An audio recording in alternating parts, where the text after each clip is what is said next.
Okay, students, so today we are going to learn about a new topic on ray optics, and that is about total internal reflection. As the name suggests, total internal reflection is a unique property of a light in which even when a light passes through a transparent media at a particular situation, that light gets reflected back in the same media, and the reflection is such that it reflects just as a ray of light would reflect from a mirror. You know, when you keep a mirror and when a mirror reflects a particular object, it is a perfect replica without a loss of intensity. Normally on a transparent glass in your window panes, you will be able to see certain reflections, right? So every transparent material is going to reflect certain objects. But you must have observed in that reflection, the object is slightly seen to be faint.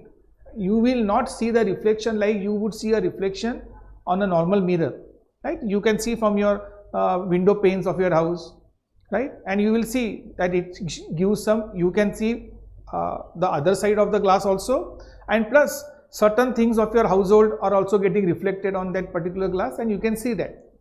But the intensity of those reflected objects is not very high, right? If that glass plane is replaced by a proper mirror, then you would see 100% reflection of whatever is there in your house, and you will not be able to see anything outside. That is called as total reflection. A normal mirror will give you a total reflection. Now this kind of a total reflection you will experience even in a transparent medium. What you have been seeing now, the reflections in your is only 10 or 15% of the rays are getting reflected, whereas 80% or 85% are refracted on the other side. And because they are refracted, you are able to see the objects from the other side. That is why the glass acts like a transparent body.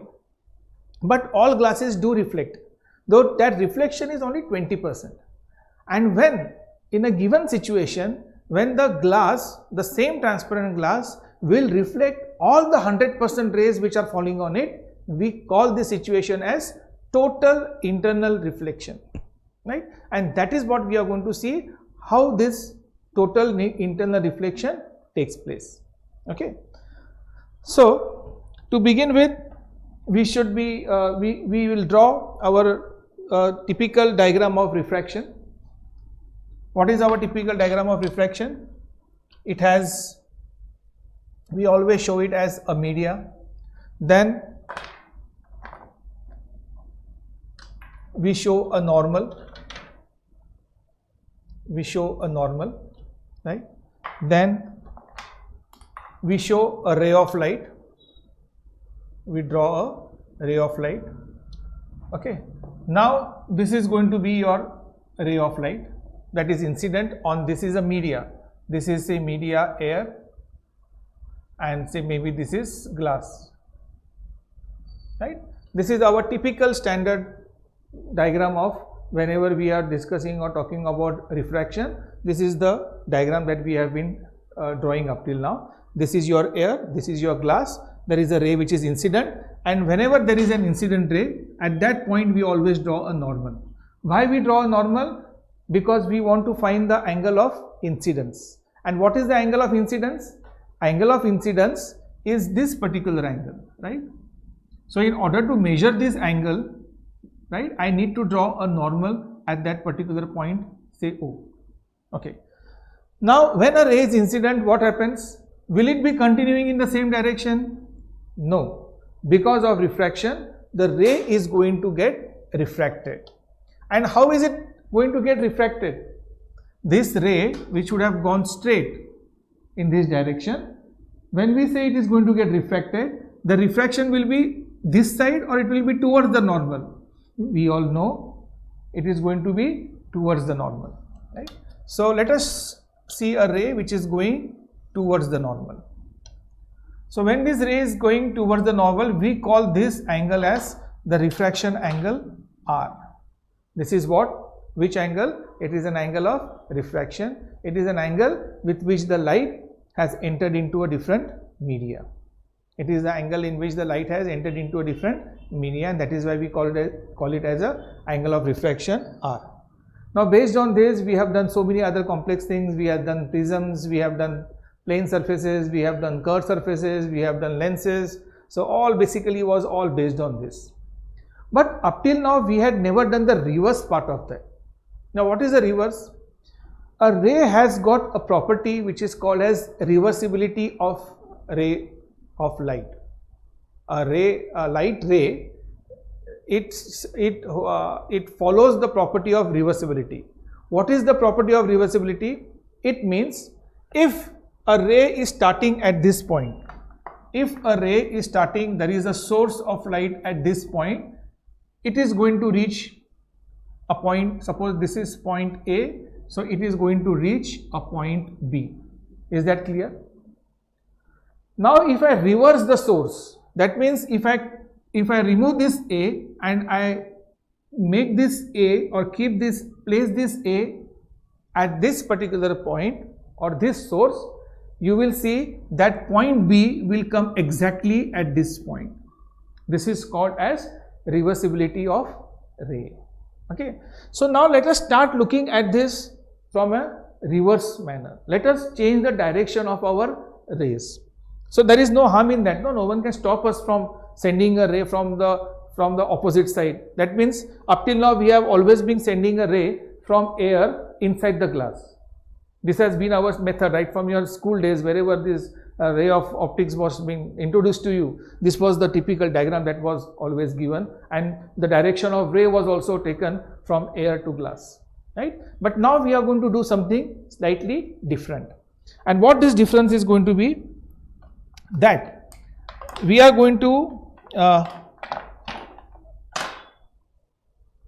take this ray from, we are just going to change the direction of the ray. Like I said, now the source is at A and it is going in this direction. Now you will see one basic difference, that this glass is a denser media. It is a denser media and air is a rarer media. And so how is the ray going? It is going from a denser to a rarer now. We have reversed the direction of the ray. So which up till now the standard method or the standard protocol or the standard procedure of showing the ray was always from air to glass. Now we are changing the direction and we are sending the ray from a denser to a rarer media, that is from a glass to air. It will follow the same path. Like I said, it is going to follow the law of reversibility of ray of light. So that means a point A here, it will be received at point B exactly where the source was if the ray would have come from air to glass. Now just look at this. If I draw a ray from here to here, point A, now this ray would have gone straight, correct? This ray would have gone straight. So I will draw this straight ray this way. So let us consider this would have been the, if refraction had not taken place, this ray would have gone straight in this direction. In which direction? In this direction. But because of a transfer of media, from whichever, the ray has got refracted, the light has started to bend. And so therefore, and see here, pay your attention here, see how the bending is taking place. This ray, normally we know always bend towards the normal, but because it is going from a denser to a rarer media, it is going away from the normal. Can you see? From the normal direction, the ray is now going away from the normal. This is the phenomena that will take place when a ray is being sent from a denser to a rarer media. What happens? The ray is going to go away from the normal. When it was coming from a rarer to a denser media, this would have been the straight line, no? The ray would have passed this way. The ray would have passed this way if the ray was coming from here. But because of this glass, it got bent towards the normal. These are the two basic laws which you have to understand and remember, because it will be as a part of a problem or an MCQ or whatever. But you should know that when the ray is passing from rarer to denser, from rarer to denser, air to glass, it will go towards the normal. When it is moving from denser to rarer, that is glass to air, it will move away from the normal. Is this part clear? Right? So this, if you are able to understand this, we will go to the next part of this. Now definitely, since as you can see, I will now remove these old references because this I was just giving you to explain that how the rays are moving away and near, right? Now in this case, I am also going to switch my I and R. Now this is going to be my angle of incidence and this is going to be my angle of refraction, correct? Because now all our army has come on this side. From here we are sending the ray of light. So this is the angle of incidence, I, and R is the angle of refraction, correct? Now let us see how the Snell's law will be applicable in such a situation. Now Snell's law says, in the previous case, Snell's law was mu was equal to sin I upon sin R. Sin I upon sin R will remain the same. In this case also, I am going to use sin I upon sin R, but this time it will not be equal to mu, it will be equal to 1 upon mu, right? See this change in the equation. Look at this change in the equation. Please make a note of this change, because whenever you will have problems, when it is the refractive indexes are given to you, and if the value of the refractive index is higher, that is if mu is equal to 2, 2 is greater than 1 and air is suppose 1. So 2 means the refractive, the material is denser than air. If it is 1.3, it is less denser than 2 but higher than 1. So if this figure mu, whose minimum value is 1 and higher side it can go to any value. So higher the value, which means denser is the material. So depending upon the value that they give you, you will come to know which of that media is denser and which of the media is rarer. Got it? Okay. आता ह्याच्यामधनं तुम्हाला समजा हे लक्षात येईल की जी रे एका denser मीडियममधनं आणि जाऊन ती रेरर मीडियममधनं बाहेर येते त्यावेळेस त्याचा अँगल नॉर्मलपेक्षा तो लांब जातो, नॉर्मलपासून तो लांब लांब जात राहतो, right? That is the phenomena of the ray of light, जी एका डेन्सर मीडियापासून रेरर मीडियाकडे जेव्हा रे त्याच्यातनं पेनिट्रेट किंवा पास होतो. आता हा जो अँगल आय आहे ह्याला मी जर वाढवला, राईट, म्हणजे हा अँगल आय केला. So this is my, let us say this is my first ray, so it reaches here as the first ray. So now I draw a second ray.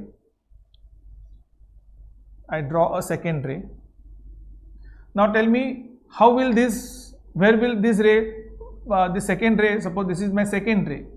So the second ray will go this side or this side.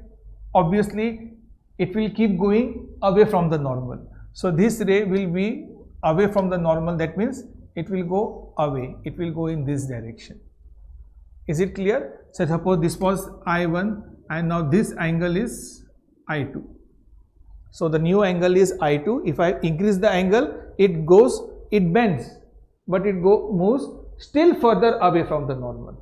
If I still further increase my input or my angle of incidence, say maybe to I3.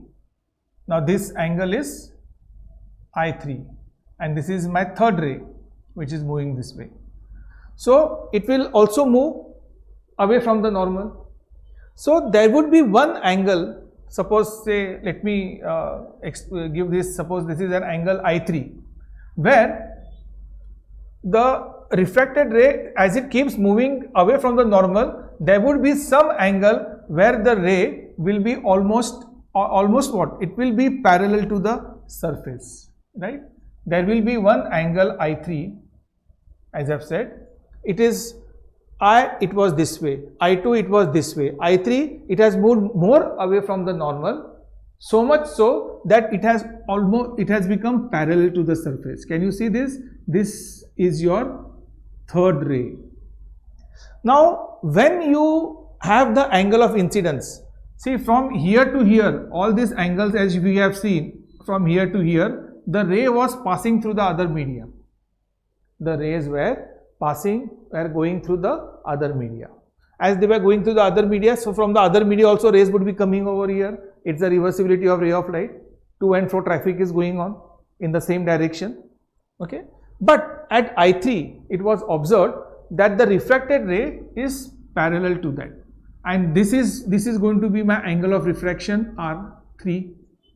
This is going to be my angle of refraction R3, correct? This will be my R3.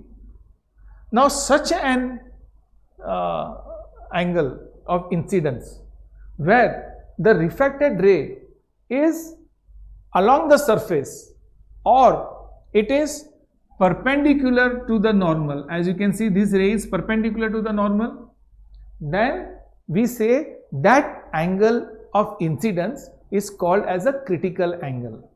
This I3 angle is called as a critical angle denoted by IC. So it is called as what? Critical angle. This is a critical angle IC, that is where the refracted ray is 90 degrees to your normal or along the surface. So neither it goes to the other side nor it comes on the same side. Now this is not enough. Our scientists, our physicists, when they start doing some observation, they always go to the end of it, right? They go to the extremes of it.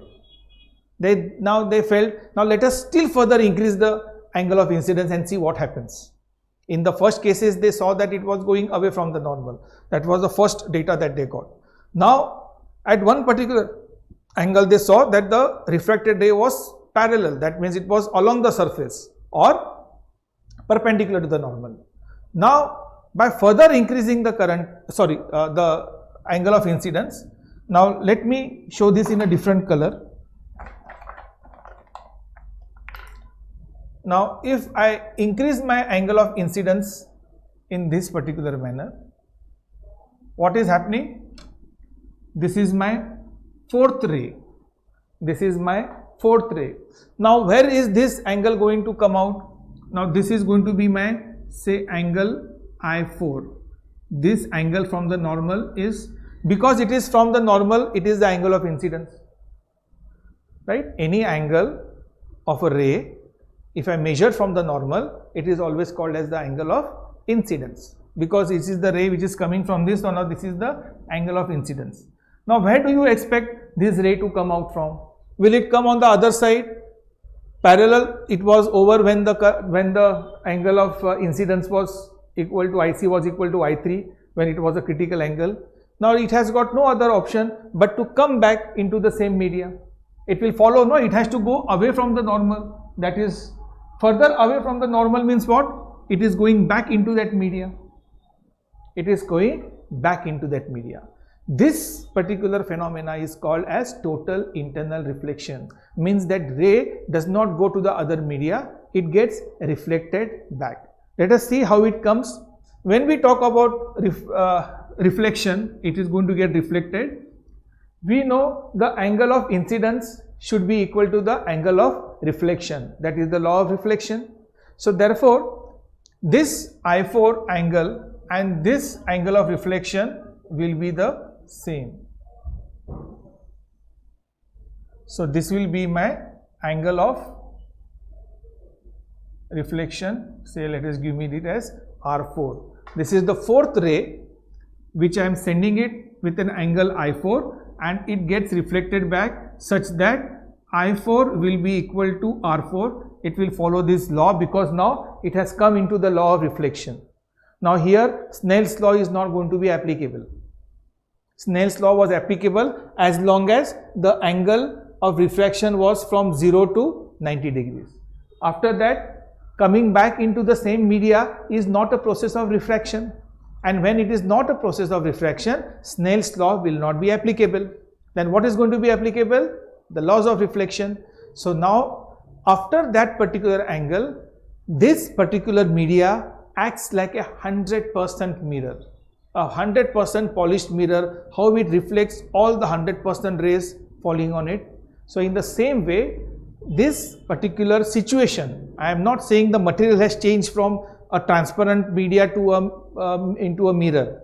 It is the situation, it is the arrangement in which the rays, all the rays after I3 or after the critical angle, this is your critical angle IC, right? After the critical angle, all the rays from here to here are going to be internally reflected. Is it clear to you? It's a very new concept, and from this concept, a lot of new technological things have developed which we are going to discuss shortly. But right now, the basic principle of total internal reflection, I believe you have understood that there is always, now this, remember one thing, this total internal reflection will take place only and only when the ray is passing from a denser to a rarer. From rarer to denser, reflections do not take place. So this is the first basic criteria. Second criteria, for total internal reflection to take place, the angle of incidence should be greater than the angle of critical angle. Okay, at critical angle there is no reflection, there is no refraction. Any angle above critical angle, I am going to get total reflection, and believe me, this whole surface acts as though it has become a mirror for these green color rays. So it acts exactly like a mirror and it behaves like a mirror, and so any rays it's going to get reflected back. It's going to get reflected back. So this is the diagram of your total internal reflection. I believe you have understood this. Just a small derivation which we need to complete after this. So for the critical angle, that is IC, if I substitute in this equation, what am I going to get? Sin IC, when the angle is critical angle, R is how much? The angle of refraction is 90. So it is going to be sin 90 is equal to 1 upon mu. Now what is sin 90? Sin 90 is 1. So this is going to give me an equation. Sin of IC is equal to 1 upon mu, or critical angle is equal to sin inverse 1 upon mu. This is the equation that has to be derived, and you have to understand this to solve all the problems which are based on total internal reflection. So this total internal reflection, it depicts a situation where the ray is passing from a denser to a rarer media. Now here we are just showing one ray. Actually, if you look at it in a 3D, it will be like a cone. So in that cone, all those rays inside the cone will get refracted. All the rays above the cone will get reflected. That is the basis and the concepts and the theory behind total internal reflection. Right? Okay. So please make a note of this, and then we will go to the next part of that.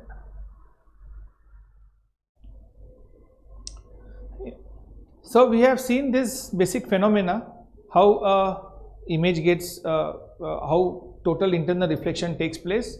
It takes place when the ray is passing from a denser to a rarer media. Now let us look at the practical, I would not say the uses of that, but the practical situations where this total internal reflection is observed or it is seen. You must have heard about mirages, right? Mirages takes place basically in the areas such as the desert areas. You know, mirages normally in the cities you have not heard about mirages. Now there is a basic scientific reason for that. Okay, there are mirages that you have seen in the city life. I do not know whether you have experienced that. If you have been traveling in a car, right, going out outside distance, and it's a hot sunny day on the road, if you are sitting next to the driver, you would observe that after certain long distance you will see some liquid or water fallen on the roads, right? It's an illusion, and as your car goes towards it, that liquid or that water vanishes. It feels as though it is a rainy season and water has been accumulated on that road. Okay, actually there is nothing over there, but this will be seen only in a hot, dry days. In fact, this will not be seen on rainy days. In rainy days, there actually will be water over there. But on a hot day, a sunny day, you will be able to see such water patches on the road as your car travels. Now, this water or the illusion of this mirage on the road, you will not see if you are sitting in a bus at a higher level. As I've said, you are able to see only in a car because car is at a lower level, and the viewing angle is, as I've said, I will explain to you, which is beyond or higher than the critical angle, because of which you are able to see something like a mirage or something like a water. Actually, it is what you see is not water, it is a mirror. But on the road, our brain cannot imagine that there is a mirror kept on the road. So what does the brain processes? That anything that reflects on the road, it will be water. And therefore we feel that what we see there is water. Now the same thing happens on the deserts, and let us see how those mirages are formed and why we are able to see those mirages. And there are so many stories which are built around mirages, right? Let us see what that mirage is from our concept of total internal reflection. Let us assume that this is a desert land. Okay, on this desert land there is a tall tree, a coconut tree with plantations on this, right? So this is a coconut tree which is it's not a coconut tree. You have which tree over there? Khajur tree. Okay, so that is the tree that you have on the desert. Okay, so this is the typical tree you can see over there. Now when you have a person who is standing over here, this is his eyes. When he is standing over here, which is at a particular distance from the tree. Now what happens in the hot atmosphere or in the hot climate? Let us assume that it is filled with air. It is filled with air. So these particles are particles of air or the atmosphere. Okay. Now there is lot of heat in desert areas, and because of heat the whole sand becomes very hot in the daytimes. It becomes very hot. Now when a particular land becomes hot, so what happens? The air which is in contact with that hot land, that will become hotter first, or the air above this layer will become hot. Naturally, no, there will be a layer of air which is near to the ground, right? It is going to be hotter first. Slowly the heat will pass on to the other layers of the atmosphere. But because this becomes hot, now tell me, and hot air will expand or contract? It is by basic law of thermodynamics. When and gas is heated, it will always expand. So expansion means what? Is it getting denser or it is getting rarer? Which means it is getting rarer. So here what we see is the rarer part of air, right? The air has got expanded, and whereas on the top side what happens? We have this as a denser media, because this is a cool air, you know, it is relatively colder air as compared to this rare. Now what happens when the why we are able to see anything? Because the rays of the sun, they strike this object and the object starts radiating light. Okay, the basic principle is that why we are able to see objects in daylight, because they reflect light, and the reflected light, when it reaches our retina, we are able to see that particular object. Now what happens here? I have shown this a bit very near to it. Let us assume he is slightly at a distance, because mirages you will not be able to see when you are closer to that object. Mirages are seen only when you are very far away from the object. Okay, So let us keep this object more far over here.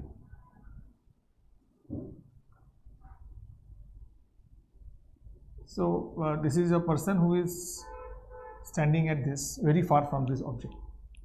That is the basic charm of mirages, that from the far it appears as though there is water over there, right?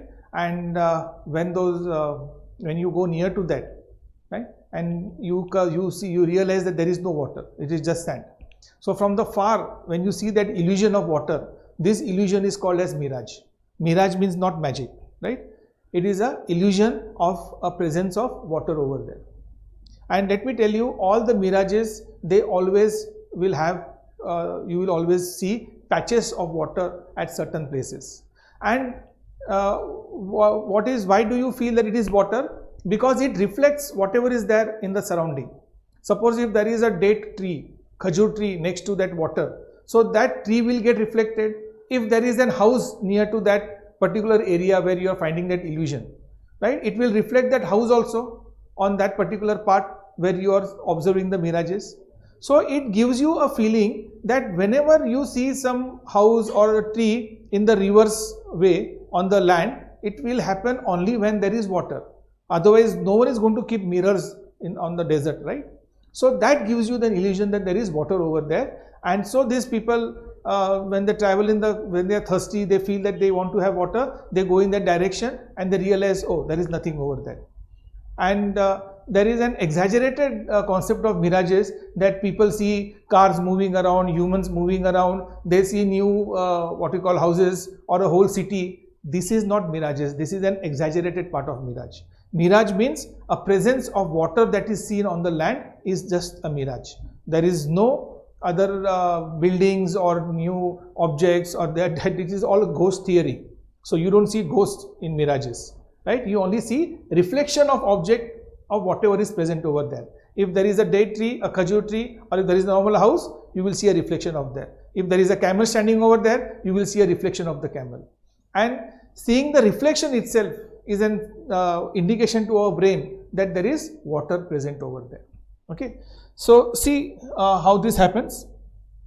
When the sun rays, they fall on this object, so definitely they are going to reflect that light, they are going to pass through this denser media, and then they are going to go through a difference of media, no? So like as I've said, let me have this as a border. So here you have a denser, the ray of light is coming through a denser media, and it is trying to enter a rarer media. This ray of light is trying to enter through a rarer media. Now if let us take this as two different layers. So this is the layer of refraction that we have been talking about. If this angle of incidence I is more than IC, if this angle is greater than the critical angle. Now this is a denser media, this is a rarer media, and the ray of light is striking at the interface of this media. Now if the angle of incidence is greater than the critical angle, what is going to happen? The ray will not enter in this rarer media, but it will get reflected from this surface of suppression. This surface of suppression is naturally being created because of the hot air and the cold air over there. So there is a layer of hot and cold air which creates a natural suppression. There is nothing, no one keeps cold air hot air at the bottom and cold at the top. There is no glass present. It is both a transparent media, but the refraction, the mu here of air which is rarer, mu2 and the mu1, there you get a change of refractive index, which creates this kind of a reflection. Any other ray which is lesser than IC will get refracted inside and it will fall on the land. Okay, the rays will get reflected, will fall on the land, but only this particular rays, as I have said, will get reflected, and so a person standing over here, it will reach his eyes. Now what is the person eye going to see?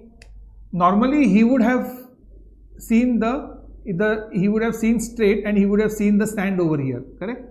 He should be able to see sand over here. The rays are getting reflected from the sand and they are supposed to reach his eyes.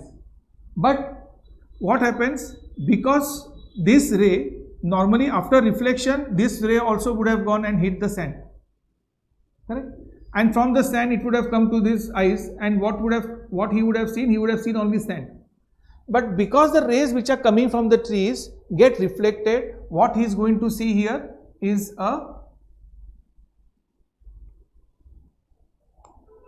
what he is going to see over here is an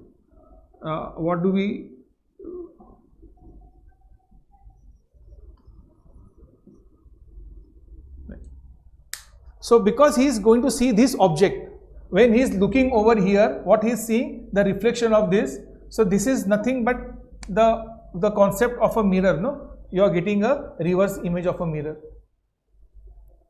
Are you getting this? So the ray of light which should have struck the ground, in this half media, it is getting reflected back like 100%. It acts like a mirror. So this layer acts like a mirror. And when he's looking here and when he's seeing the tree, what does that look like? When I'm looking down and I'm seeing the tree, that means I'm looking at the reflection of the tree. So when he sees the reflection of the tree, his brain gets that kind of a feeling, oh, there is water over there, because without water I am not able to see any reflection. And hence when he sees this reflection from the very further distance, he can see the whole image of that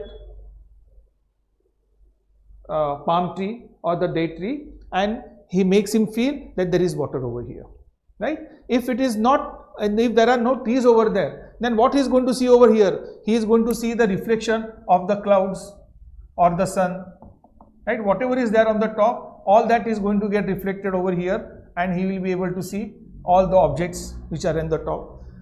And this will be only at a distance, because if the angle of critical is lesser, he is near to this, then he is watching at an angle which is less than the angle of critical angle, in which reflection is not going to take place. So he will see the sand and he will see, oh, there is no water over there. But at a larger distance, instead of the sand, the difference of layers, they reflect the light, and the eyesight does not go towards the layer of sand or the earth, and he sees a reflection, which can be this phenomena which is known as watching a mirage. So is that clear? So these are the phenomena which is observed because of total internal reflection, and that is when a ray is passing from a denser to a rarer media. Okay. Yeah. So there is one more application. In fact, there are so many applications of total internal reflection. Now, you must have heard about this small instrument called as a periscope. A periscope is used by people in a submarine, when they have to see something which is above the surface of the water, when they are so many some meters below, not many meters below. So if they want to see on the surface, right, in where the submarine need not to surface, so they project a periscope on the top of that, and so the person in the submarine is able to see. Let us assume that this is your sea water, and suppose this is your submarine. Okay. So now here they have a object which is called as a periscope. Now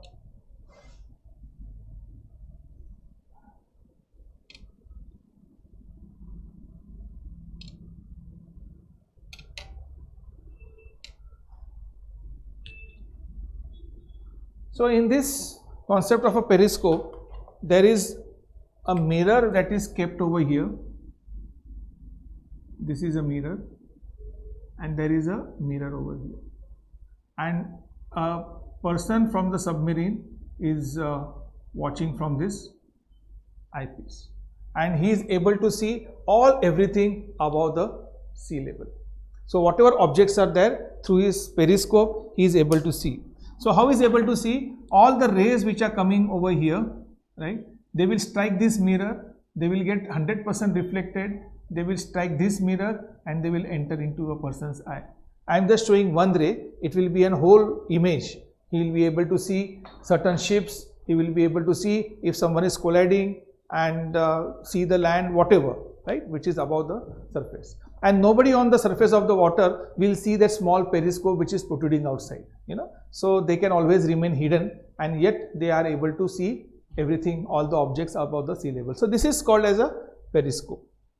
Now in this periscope, there are mirrors which will 100% reflect, so that the intensity should not get reduced. So you need a 100% reflector. In the latest periscopes, they are making use of the total internal reflection. They are not using mirrors, because if the position of the mirror changes, then maybe you will not be able to see the image properly. So instead of this, they are using a concept of total internal reflection, in which the ray can be bent by 90 degrees, like it means it is reflected by 90 degrees. Now what is used in that particular object? Let us see that. Okay. So here we have a small triangular piece.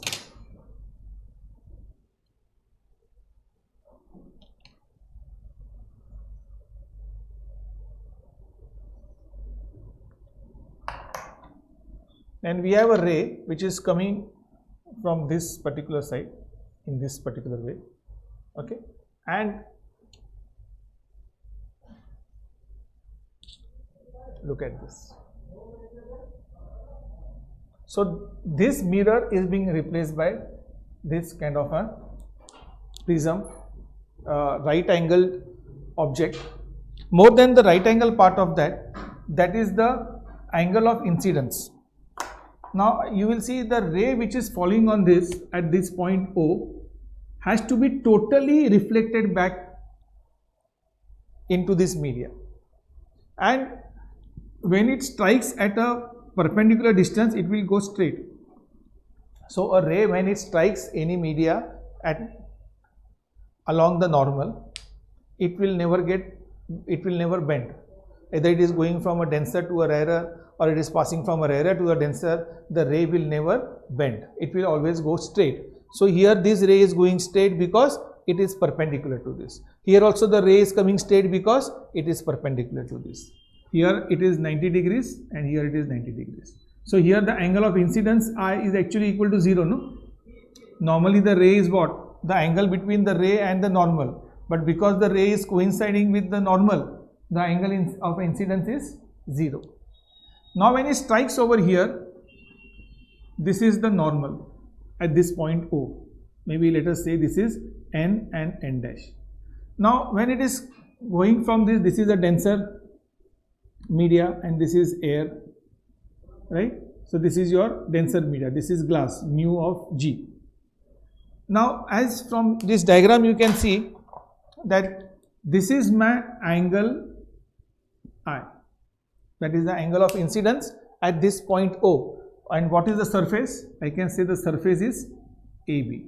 So on this AB surface at point O the ray is striking, and as you see over here, this angle I is greater than IC. If it was equal to IC, the ray would have passed along this surface. If the angle of incidence was equal to IC, it would have passed along the surface. Because the angle of incidence is greater than IC, that ray is getting 100% reflected back into the same media. It is coming in this media, reflected back in the same media. So the ray is being reflected back in the same media. At this point what happens? Because it is perpendicular to the surface, it is going to go without any bending. It will straight come to the media which is on the air side. So what happens basically, a ray M reaches here at N, the ray has been bent by 90 degrees. Normally we say that the ray of light will always travel in the straight line. But here, because of the total internal reflection, I have been able to achieve the bending of a ray by perfectly 90 degrees. And so this part is being replaced over here, which acts like a mirror. It's a solid glass piece, right? So whatever object is kept on this side, I will be able to see this object from this direction, right? So that is how, and it takes place because of the total internal reflection. I will show you a small demo of from a prism, right? I have a prism over here. This is a prism, right? So this is something, this may not be exactly 90 degrees, but still it can do the purpose of having the total internal reflection. That means an object, if I keep an object over here, I should be able to see the object from this part. Okay, see, I will just show this in front of the camera, and you will be able to see how it works.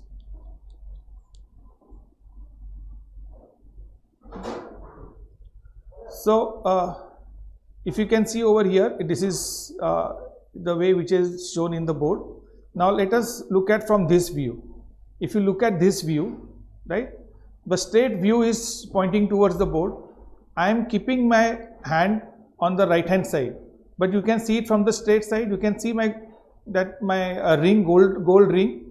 It is actually on the right hand side, but you can also see a 100% reflection. Is there any loss of intensity?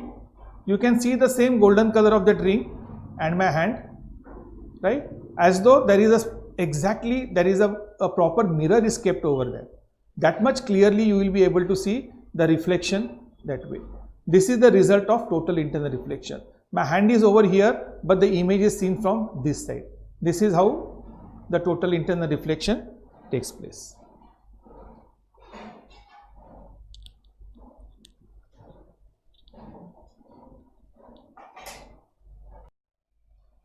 Okay.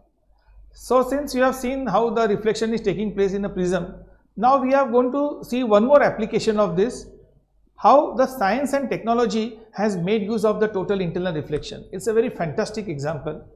You have been hearing up till now a technology which is known as the fiber optic technology, right?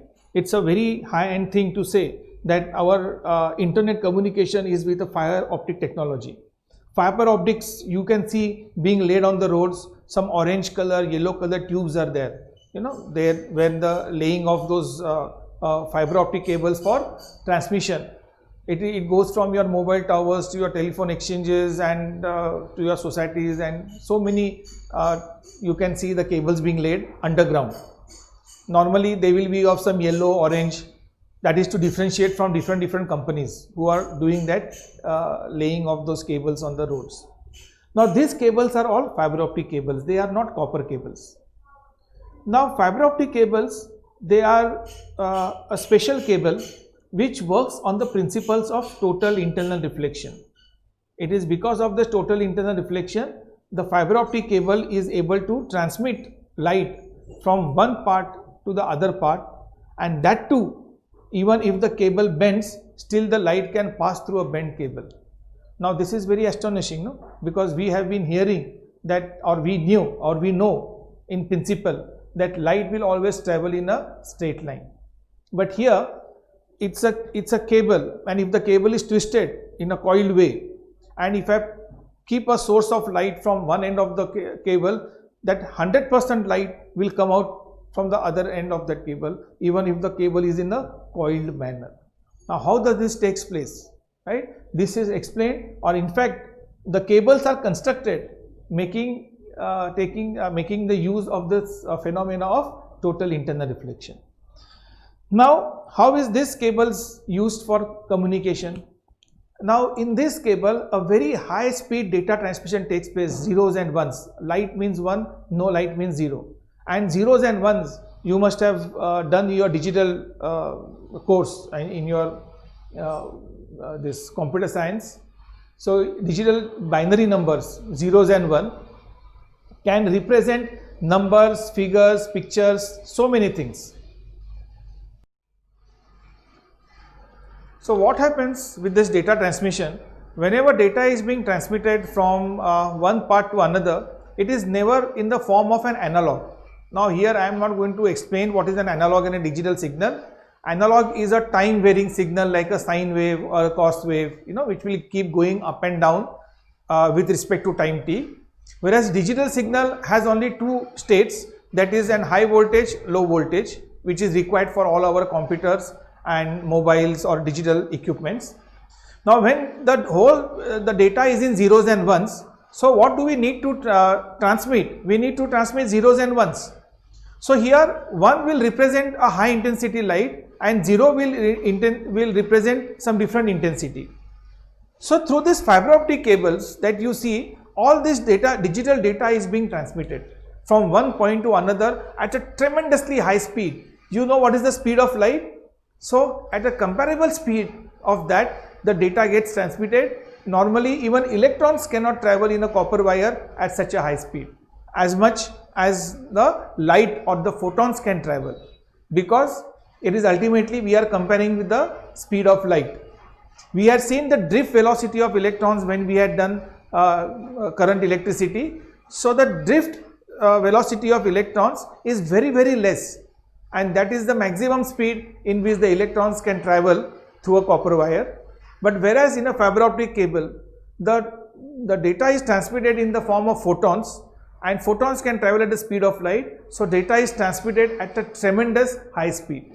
Okay, so that is how the fiber optic cables are used for communications in your normal telephone, mobiles, and whatever communication that you have been seeing up till now, right? Let us see how this communication or how the fiber optic cable is able to transmit a light even when the tube is bent, right? So let us see how it happens.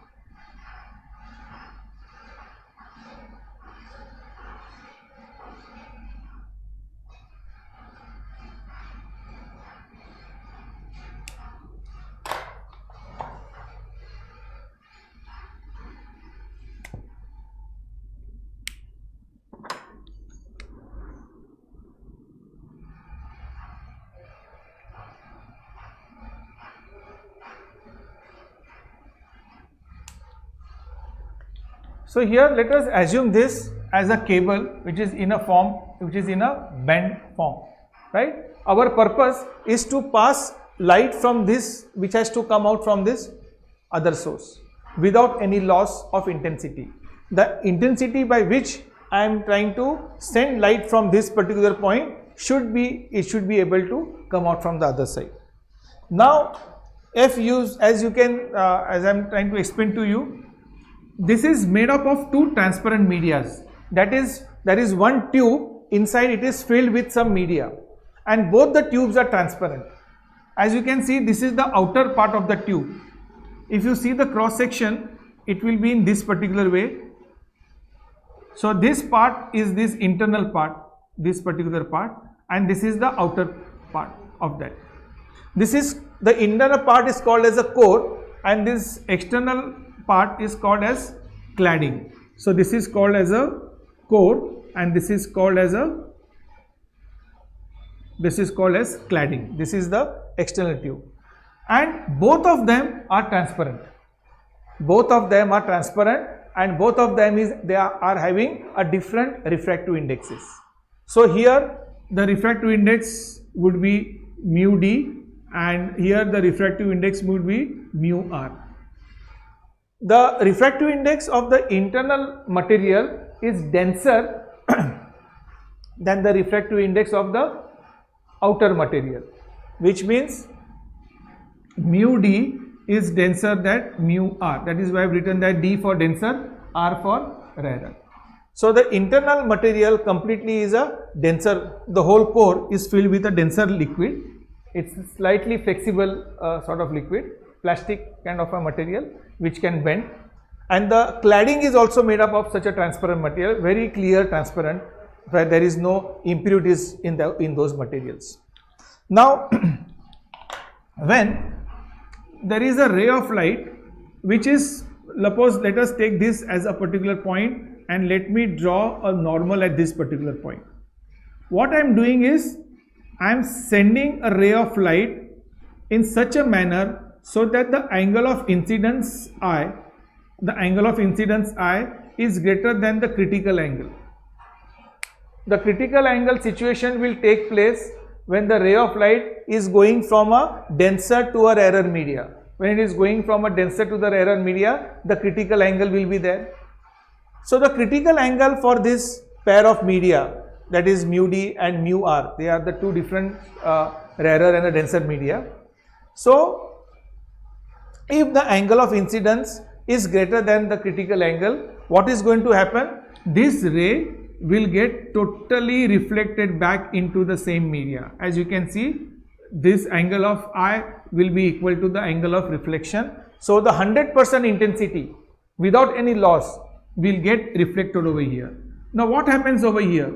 Again, if I draw this normal, this angle of incidence over here, I, is still greater than IC. So again this ray is going to get reflected back into the same media without any loss. Are you able to see this? Now at this point what happens? Nothing different happens over here. Here again it's going to get reflected into this media. So from here again it will get reflected back into this media. So here again it is getting reflected back into this media.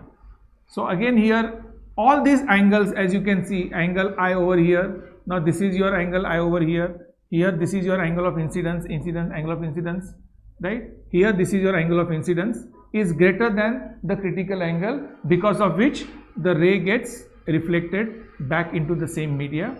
And here again the same thing takes place.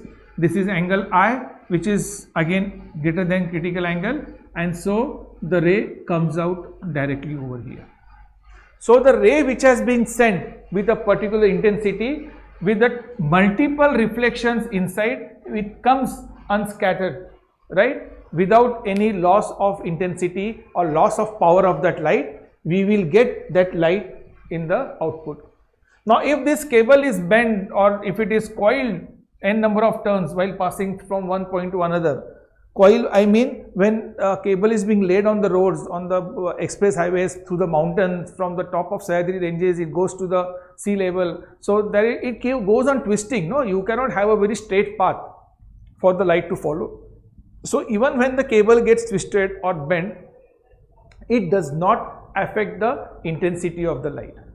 But here one care has to be taken, that that light has to be sent in that particular direction, where the angle of incidence while it is striking inside has to be greater than the critical angle. Only then you will be able to get this kind of a multiple reflections, and ultimately the ray of light will come out without any loss of intensity. Is that clear? So this is your basic concept of a fiber optic cable. It is this, because of this fiber optic cable, today the transmission at very high speed is possible without any losses. And any external light, the whole thing is covered by some opaque material. That opaque material, you know, so this fiber optic cable is a very thin cable, very thin strands, and like this there are maybe about a few hundreds of strands in that orange color cable, maybe thousands, right? In that cable that you see of this diameter, in that there are about 500 such fiber optic cables pushed into that. Okay, and this, they are very thin, not as thin as your hair, but thin wires, you know, there are very thin wires, fabric wires, strands you can see is one fiber optic cable.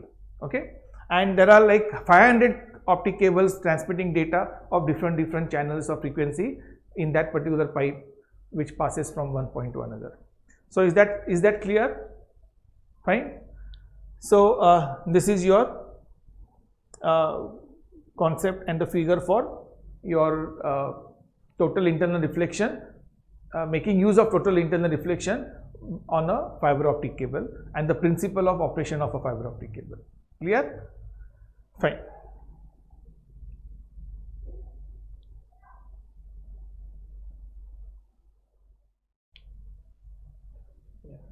So we have seen these various different applications and principles of total internal reflection. We have seen it in an application in a periscope. We have seen how mirages were formed. Then we have seen how it is used for a fiber optic cable. Now, based on this, you will be solving lot of problems, lot of situations in which the total internal reflection would be a major role in that. In this case, you have to always understand that this will take place only when the ray of light is passing from a denser to a rarer medium. Now, based on this, there is always one typical problem which is asked in normally your JEE mains or CET, or even in your not your board part, but at least in all these entrance exams. Now, this is about a fish in a pond. This is a very typical. Of course, you may not be lucky every time to have a fish in your problem. It may be replaced by some other situations. Maybe it may be a beaker, and maybe there would be a source of light at the bottom of the beaker. But all these problems are going to constitute, or it will be represented in the way that what we are going to discuss now. Okay. So this is a sea, and above the sea you will be having sun. You will be having birds moving around, right? And here there is a fish which is inside the water. Now here what happens? Normally a fish will be able to see everything above the layer of water. That means he will be able to see the sky and he will be able to see the birds, but definitely not directly. Because of reflection, they will all be shifted, correct? Because of the bending of the light, he will not actually see the position of that particular crow. If there is a bird over here, right? But while he is watching from here, right, the bird will be seen at this particular point because the ray of light is going to get shifted over here. Okay. So, depending upon the angle of the viewing angle on the different on the layer of separation between air and the sea water, right, it will depend upon where the actual position of the object in the air will be seen. So we know that that is a normal Snell's law. With the equation of Snell's law, you can find out what will be the angle of refraction, and you can find out what is the new position of the object that the fish is able to see. Now, when this fish observes that object at a particular angle in a way, such a way that that angle of incidence on the surface of separation, that is separation between water and air, if this angle is beyond the critical angle, then he will not be able to see beyond the objects in the air or in the atmosphere. What he is going to see, he will be able to see the reflection of the seabed below him. Are you getting this? There is a particular angle. When he looks at that particular angle, what he will see, he will not be able to see the rocks, the mountains and the birds above the water, but he will be able to see the reflection of the water as though that surface is acting as a mirror. Because we know that any ray which passes from the denser area to a rarer area, and if that angle of incidence is beyond the angle of critical angle, that ray is going to get reflected back. And therefore, when he observes that, he will see that there will be one angle of incidence where he is not able to see neither from the air nor from the liquid, and at that time it will be the critical angle that he is watching. If he watches from this particular position, as now you will see here, now this angle is greater than the angle of IC. I is greater than IC. So in this case, what is he going to see? He is going to see objects or rocks that is in the sea, that he is going to see. Right? So from here to here, whenever he looks at this particular point, he will see a reflection. From this point to this particular point, whenever he sees, suppose if he is over here, if this fish is over here, then this ray of light will be passing out. So he will be able to see the bird or some rocks over here. He will be able to see as long as he is within this critical angle range. If this fish is observing within this critical angle range, he will be able to see the whole world outside the surface of water. But beyond this, at any other position, if he goes and if he observes and he looks at this point, right? If he looks at this point, it will be a different situation. I am talking about only at this point. If he looks at this point, he will be able to see only the reflection of the water bed that is on the sea. All the objects, that is the corals, that is the plants, the sea plants, whatever is there at the bottom of the sea or the lake or whatever, that he will be able to see, and he will not be able to see the outside world. So his vision gets restricted in a form of a cone. So this becomes a form of a cone. So in this cone, within this cone, he will be able to see the outside world, and beyond this, he will only see a reflection, right? And that takes place because of the total internal reflection. That beyond this point, whenever he looks at this, he is only able to see the reflection. So, and only in this particular cone, like in this cone, in this particular area, if he comes in this area, when he looks at this, only then he will be able to see the outside world. So the vision gets restricted inside when you are in the water, or when you are a submarine or a deep sea diver. Maybe you will get a problem where the fish is replaced by a diver, right? So when a diver goes below at certain feet, so till a certain particular angle, he will be able to see some blurred sunlight or maybe some shape or some very blurred, because the water is not so clear. Okay, but when he looks at one particular very angle, then he will be able to see the reflection of all the fishes and whatever objects are there in the land.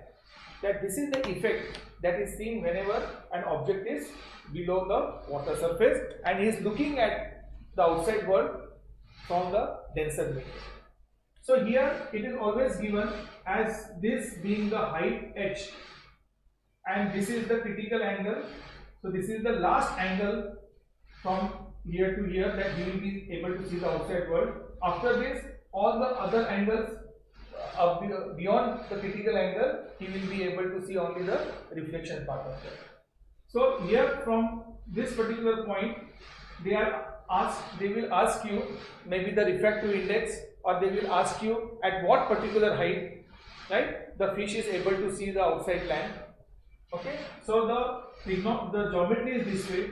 This we consider as a height h, and this we consider as the critical angle IC, and this is the right angle triangle, right? Once we come to know about this, okay, then this is the radius of the cone.